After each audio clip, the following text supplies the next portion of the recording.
La Real Audiencia y el Consejo de Indias.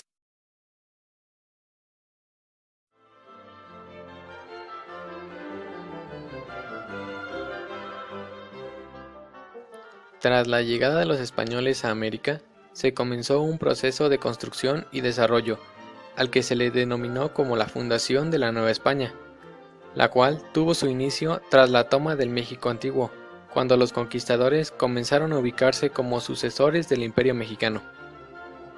Inmediatamente después, nace la Nueva España, como una calca del imperio indígena, en cuanto a su estructura funcional, simplemente haciendo diversos cambios en su forma de vida, como la cancelación de los sacrificios, la imposición de caciques para controlar los poblados y la asignación de encomiendas por parte de Cortés, con la intención de mantener bajo control el sistema social en desarrollo y darles a los encomenderos la obligación de evangelizar a los indios. Con el paso del tiempo se comenzó a implementar el sistema político de España, estableciéndose así los denominados virreinatos, que fue el nombre que se le dio a la unidad política que adquirieron los territorios que fueron sometidos por los conquistadores españoles. Antes de que el primer virrey llegara a la Nueva España, esta fue administrada por dos audiencias, la primera de 1528 a 1531, que ante los múltiples abusos hacia las poblaciones indígenas es sustituida por una segunda que gobernaría de 1531 a 1535, y cuya administración fue más benigna con los pobladores autóctonos, dándoles mejores tratos y prohibiendo la esclavitud a la que habían sido sometidos. Para 1535, Antonio de Mendoza y Pacheco sería nombrado primer virrey de Nueva España. El papel del virrey, además de ser un representante directo de la corona española, consistía en la organización política y defensa del territorio, acompañado de otros actores políticos como los gobernadores de las provincias y los ayuntamientos. Los cargos políticos del Virreinato de Nueva España hasta el siglo XVIII se dieron de la siguiente forma. En primera instancia tenemos al rey de España, que representaba la máxima autoridad, a pesar de nunca haber estado presente. Enseguida están establecidos diversos cargos políticos, encargándose cada uno de diferentes actividades en la colonia, como el virrey, que tenía a su cargo la Real Audiencia, la Contaduría Real de Tributos y el Juzgado General de Indios, justicia, guerra y hacienda, referentes a la República de Indios. Del mismo modo, encontramos al Real Patronato, encargado de la organización eclesiástica novohispana, en donde se contemplan el clero secular y regular. Una vez concluida la conquista española de gran parte del Nuevo Mundo, en 1570 la metrópoli se abocó a la explotación sistemática y reglamentada de las riquezas que albergaban sus nuevos dominios. A partir de la primera mitad del siglo XVI, se configuró la estructura administrativa que tendría a su cargo el gobierno de ultramar. A la cabeza de las instituciones creadas con ese fin se situaron dos órganos con residencia en España, la Real Audiencia y el Consejo de Indias. Fueron las audiencias donde se concurría para apelar las resoluciones tomadas por los jueces inferiores. Estas fueron trasladadas a América para administrar justicia, pero si bien la jerarquía de las americanas era igual a la de las españolas, la jurisdicción de las primeras era superior, y pronto adquirieron importantes funciones gubernativas y judiciales, pues como la gran distancia a España dificultaba los trámites, se les dio facultades para resolver por sí mismas en ciertos casos. Podemos clasificarlas en virreinales, pretoriales y subordinadas. Las virreinales se instalaban en la capital del virreinato y eran presididas por el virrey. Las pretoriales se ubicaban en la capital de las capitanías generales y eran presididas por un presidente, que era el gobernador y capitán general. Y las subordinadas eran presididas por un presidente togado. Entre las funciones de la Real Audiencia tenemos las actividades judiciales, que contemplaban las sentencias que se hacían en el nombre del rey y con el sello real. Ante este cuerno se podían apelar las resoluciones de virreyes y gobernadores. Los asuntos civiles y militares eran apelados ante ella en primera instancia y en segunda instancia ante el Consejo de Indias, donde intervenían en los juicios de residencia. En cuestiones administrativas se desempeñaban en el tratamiento que se debía dar a los indios, así como en cuestiones de diezmo y patronato, con participación de los oidores. que eran personas que formaban parte de la Junta de Real Hacienda. En lo político, los oidores aconsejaban al virrey en asuntos graves de gobierno, y el más antiguo lo reemplazaba en caso de ausencia o muerte, hasta que el rey enviara sucesor. En general, la Real Audiencia podía llegar a sustituir al virrey si fuese necesario. Funcionaba como consejo político del virrey en casos importantes y podía informar directamente al rey. Ejercía una especie de civiles importantes, sus sentencias podían ser apeladas ante el Consejo de Indias. El Real Consejo de Indias se crea por medio de la Real Cédula el 14 de septiembre de 1519, que era un documento con fuerza de mandato firmado por el monarca, mediante el cual se otorgaban gracias, mercedes o provincias, y se reconocían deudas u otras obligaciones. Durante el reinado de Carlos I, posteriormente, el 1 de agosto de 1524, este se organizó con carácter independiente. Sus funciones se extienden a todo lo relativo al gobierno, la administración, la justicia, la guerra y la religión, considerándose siempre como instancia suprema. En materia de justicia, el Consejo actúa como un tribunal, tanto en lo civil como en lo criminal y en lo militar. Le incumben las disposiciones de las armadas, que protegen las flotas, así como defensa y fortificación de las costas americanas. El Consejo no tuvo en sus primeros tiempos una residencia fija, y generalmente seguía a la corte en sus desplazamientos. Cuando en 1561 el rey se radicó definitivamente en Madrid y se instaló en el Escorial, el Consejo lo hizo en el Alcázar, y más tarde, cuando se construyó el Palacio Real, este pasó a residir en el Palacio de los Consejos. El recién fundado organismo era la más alta autoridad legislativa y administrativa del Imperio Americano, después del rey. Estaba dividido en 3 departamentos, 2 dedicados a materias del gobierno y 1 de justicia. Los consejeros eran togados o bien de capa y espada, pero todos hombres distinguidos en el servicio de ultramar. El número de estos consejeros fue de 5, con 2 secretarios, un promotor fiscal, un relator, un oficial de cuentas y un portero. El Consejo tenía funciones meramente consultivas. Los acuerdos adoptados sobre cualquier asunto, tras las respectivas deliberaciones, eran elevados al rey en un documento denominado consulta, en el margen del cual el soberano escribía su decisión final. Una vez conocida la voluntad real, se redactaba la disposición definitiva para su promulgación y ejecución. Hoy en Memorias de Pez hablamos de un país con una rica y extensa historia. Hoy en Memorias de Pez hablamos de la historia de México.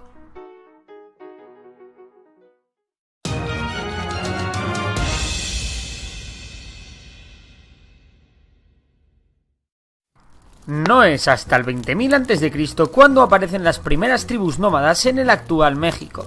Se dedican a recolectar frutos y a cazar. Estas tribus acaban descubriendo la agricultura y aparecen las primeras aldeas y poblados. Sin embargo, la primera gran civilización no surge en México hasta aproximadamente el 1200 a.C., cuando aparecen los olmecas en la costa del Golfo de México. Los olmecas desarrollaron un gobierno basado en la religión, conocen la escritura y desarrollan un calendario de lluvias gracias a los conocimientos astrológicos que tenían y que les sirvió para mejorar sus cosechas. Los olmecas desaparecieron en el siglo V a.C. por motivos desconocidos. Sin embargo, en el siglo III llegaron los mayas, con una cultura mucho más desarrollada, y se asientan en la península del Yucatán, extendiendo su influencia por otras zonas. Los mayas se organizan de forma feudal con grandes señores que podían gobernar varias ciudades cercanas, desarrollan aún más los conocimientos astrológicos e incorporan las matemáticas a su sociedad. Los mayas desarrollaron también importantes redes comerciales con otros pueblos y tribus del actual México y de América Central. Antes de llegar los españoles hay que destacar al Imperio Mexica, que surge en 1325 y que funda Tenochtitlán, su capital. El Imperio Mexica destacó por su organización y su avance tecnológico, que incluía el uso de metales como el oro, la plata o el bronce con fines militares. El problema del Imperio Mexica es que constantemente oprimió a otros pueblos de la zona, algo que sería su perdición. En 1492 Cristóbal Colón llega a América y en los años siguientes los españoles mandan varias expediciones con el objetivo de conquistar todo el Nuevo Mundo. Hernán Cortés derrota al Imperio Mexica ayudándose de otros pueblos locales y establece el Virreinato de Nueva España. Todo este proceso lo podéis ver en profundidad en el vídeo que os dejo en la descripción. Los españoles incorporaron a los habitantes indígenas al imperio. El Imperio Español también se encargó de explotar los recursos mineros mexicanos, especialmente la plata, e incorporó al Virreinato de Nueva España al comercio internacional, conectando Acapulco con Asia a través del Pacífico y conectando el puerto de Veracruz con Europa. Las clases sociales estaban muy marcadas, sin embargo, al contrario que en las colonias inglesas, en la actual México sí hubo una mezcla de razas entre los indígenas y los españoles. Así surgen los criollos, que era gente nacida en América de padres españoles, y los mestizos, que eran hijos generalmente de padre español y madre indígena. Los grandes problemas vinieron con la decadencia del Imperio Español y la llegada de los Borbones con una mentalidad centralista que descuidaba las colonias. Todo esto provocó el comienzo de un movimiento independentista. Algunos sectores de las élites criollas cada vez veían con peores ojos el dominio político y sobre todo económico que ejercían los españoles sobre el virreinato. Por su parte, el pueblo estaba sumido en una crisis económica que creó un gran descontento. En 1808 Napoleón invade España. En ese momento los sectores mexicanos más independentistas aprovechan para alzarse en armas contra el dominio español. Durante los primeros años de lucha los independentistas fracasan, a la par que España gana la guerra contra Francia en Europa.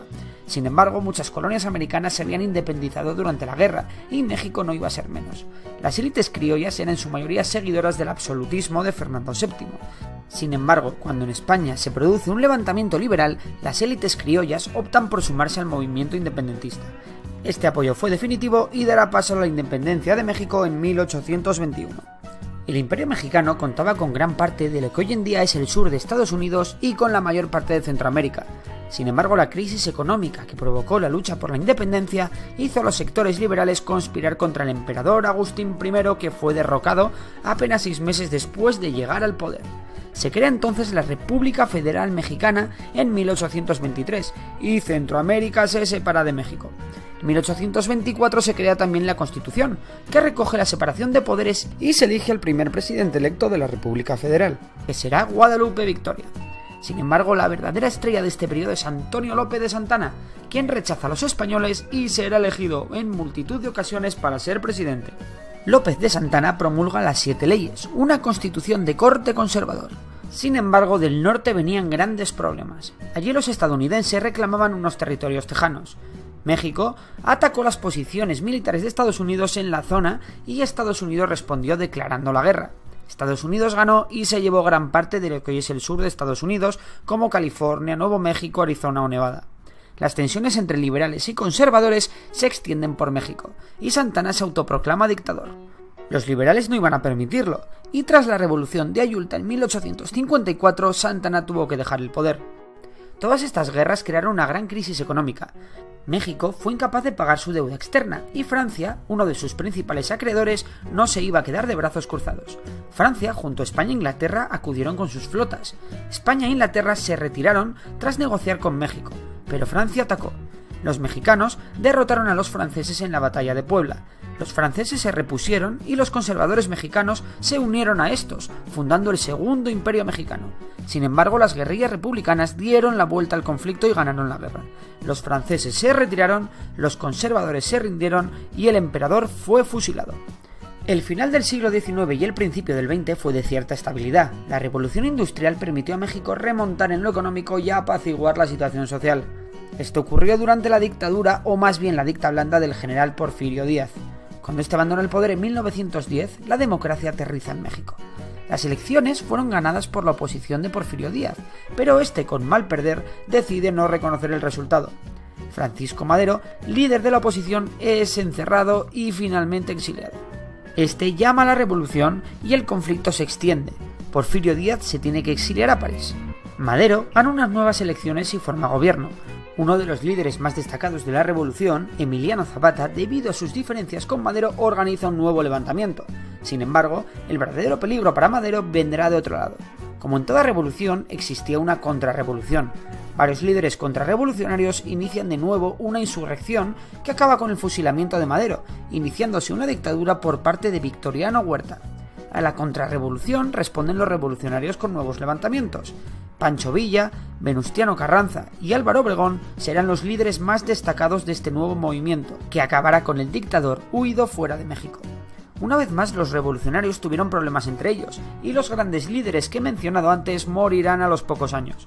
En 1917 se crea una nueva constitución.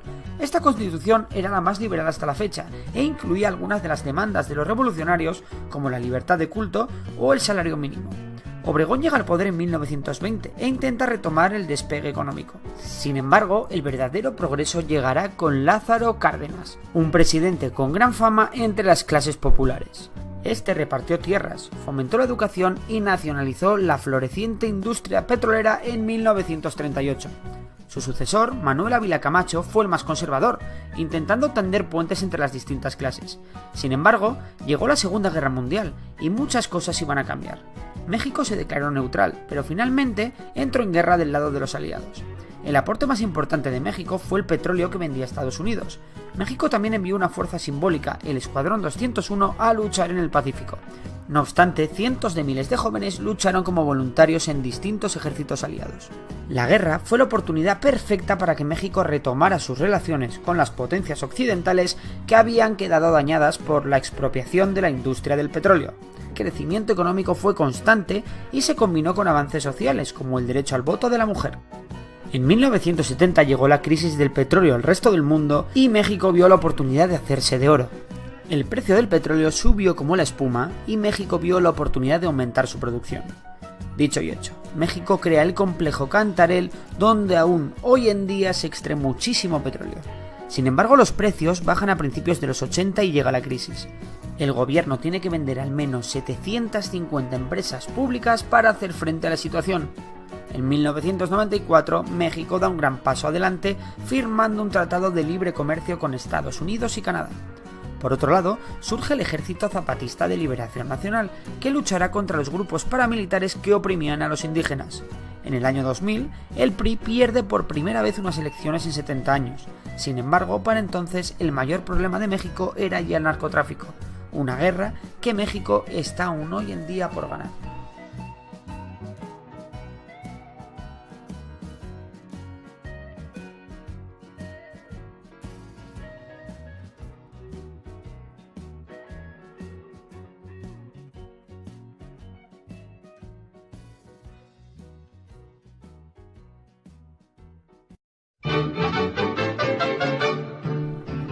Porfirio Díaz es una de las figuras más polémicas y conocidas de la historia de México. Entre héroe y villano, parece que aún después de muerto, todo el tiempo anda causando conflictos. Que si fue bueno, que si fue malo, ese es el eterno debate. Porfirio Díaz gobernó durante 30 años entre 1877 y 1911. En un principio, Díaz tuvo el reto de unificar al país. Supo consolidarse como una figura nacional de autoridad y respeto y acabar con los múltiples levantamientos nacionales. Sí, a costa de usar la fuerza militar contra aquellos que no se subordinaron o se negaron a negociar. Pero hay que aceptar que eso trajo paz a México y permitió la construcción de un montón de industrias que trajeron algo de bonanza económica. Para unos pocos, porque la mayoría de la población se moría de hambre y trabajaban en condiciones infrahumanas. No necesariamente. El crecimiento de la vida económica del país dio origen a una clase media que antes no existía. Pero igual a ellos no se les permitía acceder a la política, eso solo era para los porfiristas. Por eso se fueron enojando poco a poco hasta la revolución. Pero gracias a eso México se modernizó, se instalaron las líneas telegráficas, se construyeron más ferrocarriles y se abrieron minas en todo el país. ¿Cananea y Río Blanco te dicen algo? El porfiriato también fue un momento de bonanza artística y cultural. Se levantaron monumentos, teatros y se impulsó la educación científica. Eso sin contar la inauguración de la Universidad Nacional. Pero ese aspecto de progreso positivista no quita que la de Díaz fue una dictadura. Porfirio cambió las leyes para reelegirse una y otra vez, incluso aumentó el periodo presidencial de 4 a 6 años. Todas las elecciones estaban arregladas, a veces ganaba incluso por unanimidad. A lo mejor todos los mexicanos lo querían, ¿no? Pregúntale eso a los indios yaquis y mayas que combatió y exterminó durante su periodo. Porfirio Díaz fue un estadista, que incluso logró en los primeros años el reconocimiento de Europa y los Estados Unidos, después de años de guerras violentas. Sí, y luego los dejó apropiarse de las grandes empresas con un montón de inversión extranjera. Solo la necesaria. Díaz incluso nacionalizó los ferrocarriles. Se la pasaba haciendo fraudes.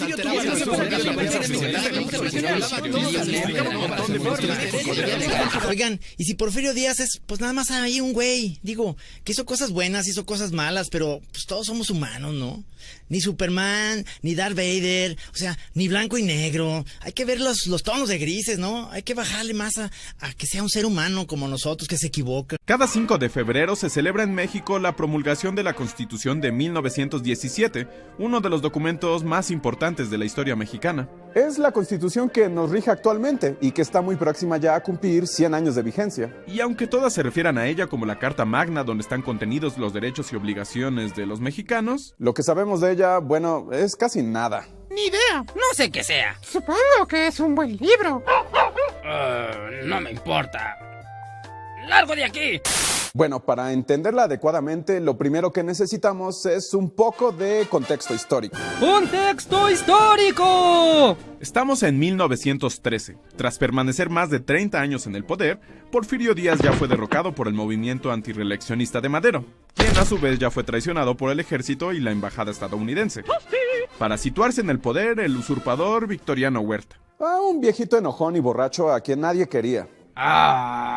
Es así que surgen movimientos por todo el país para derrocar al traidor Huerta, liderados principalmente por Pancho Villa, Emiliano Zapata y el principal protagonista de la Constitución, Venustiano Carranza. Contrario a Zapata y Villa, que eran de procedencia popular, Carranza era un experimentado político, gobernador de Coahuila, quien llamó a un movimiento nacional para restablecer el orden a partir de la Constitución. Solo a partir de la legalidad el país podrá encontrar la paz y la atención a sus demandas de justicia. Por eso nombro a este grupo armado como el Ejército Constitucionalista y me denomino como su primer jefe. ¿Primer jefe de la revolución? ¿No es eso muy exagerado? Calla, seguro tendrá mucho punch. Para derrocar a Huerta, Zapata, Villa y Carranza se hicieron muy amiguitos. ¡Fuera, cucaracha rastrera! Carranza lucha por la soberanía nacional. ¡Tierra!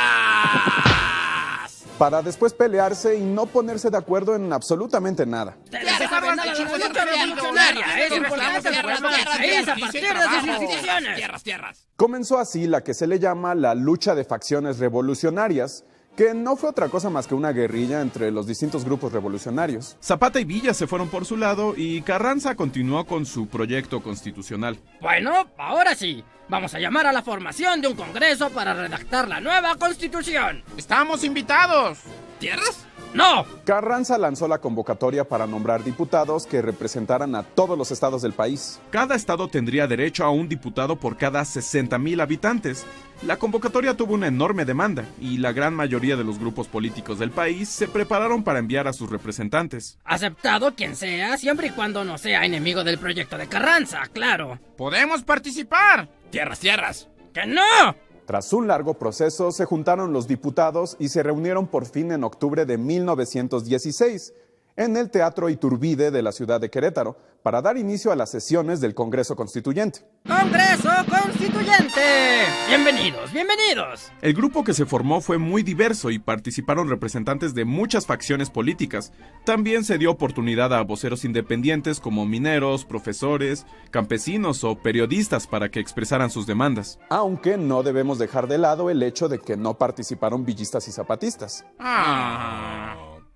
Tierras. La gran mayoría de los constituyentes no habían sido nunca representantes políticos ni eran cercanos al derecho formal, por lo que lograron darle un tinte, digamos, muy social a la redacción de la Constitución. Su objetivo era que muchas de las demandas sociales que se hicieron durante la lucha armada quedaran plasmadas en artículos constitucionales. Y así se establecieron los súper famosos artículos de la Constitución que a todo niño de primaria le obligan a aprenderse. 3, 27 y 123. Es tiempo de que hagan un poco de memoria y recuerden de qué iba cada uno. Artículo 3. La enseñanza es libre, será laica, es decir, no religiosa, y gratuita en todos los establecimientos oficiales del gobierno. ¿Y qué ocurre con las escuelas particulares? Pueden hacer lo que se les dé la gana. Artículo 27. La nación tiene pleno derecho sobre las tierras y aguas de su territorio y solo se le concederá la explotación de los recursos en las condiciones que la República establezca. ¿Bastan cantidades obscenas de dinero para que nos des permiso? ¡Por supuesto! Sí, este artículo también vuelve constitucional la repartición agraria. ¡Yay! Artículo 123. Se consignan las garantías constitucionales en beneficio de los trabajadores. La jornada de trabajo no excederá las 8 horas diarias, se establece el descanso semanal obligatorio, el derecho a huelga y se determina que a trabajo igual debe corresponder un salario igual. ¡Yay! Bueno, sí, ya escucharon. Ahora todos vuelvan a trabajar. ¡Ay! Debemos mencionar que legislar de tal manera sobre los derechos de los trabajadores sí fue muy innovador para su época. La Constitución mexicana fue la primera en el mundo en incluir derechos laborales en sus artículos. Esto tuvo influencia y otras constituciones, como por ejemplo la de la República Alemana de Weimar en 1919, se basaría en la mexicana para legislar en torno al trabajo. El pueblo alemán aprueba esta constitución. Tras 2 meses de trabajo, el Congreso presentó su propuesta de constitución y se disolvió. Nuestro trabajo aquí está cumplido. Podemos marcharnos en paz. ¡Adiós!